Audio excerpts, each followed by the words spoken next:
doesn't understand what that means, state law currently caps the amount of funding that we allow for special education. Regardless of whether or not that's the percentage of special education students in your district. So we put an artificial cap of 13.5% on the amount of funding that we send out to the districts to support special education. So if you have 15% of your enrollment, you're already operating at a deficit. Never mind the fact that every special education student has a federal civil right to these services. So the state, by not fully funding special education, is violating the civil rights of these students every day.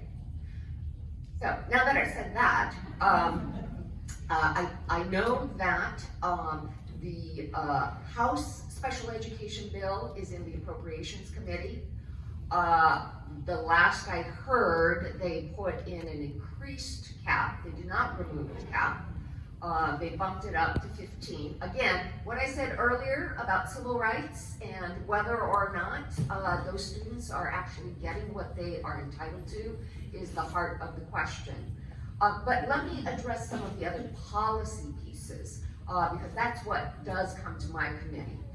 One of the things that we're doing is we're trying to address the backlog of students who are not actually receiving the evaluation that they're entitled to begin receiving special education students, or special education services, excuse me.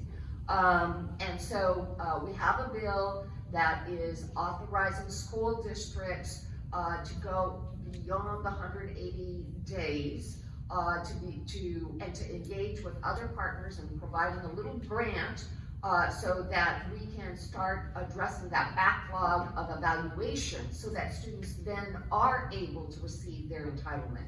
Another bill that we are trying to address is, we know that disproportionately students of color are misidentified as special education students.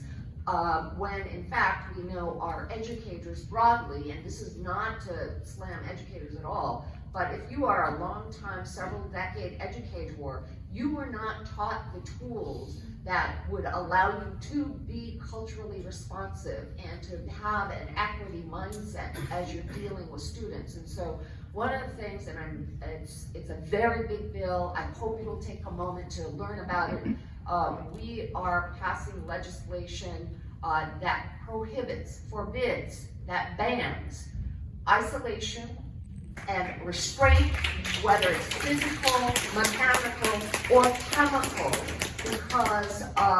because of the challenges that some of our educators face in managing classrooms and managing individual students. We know I'm oversimplifying, it's a big problem, it's a complex problem.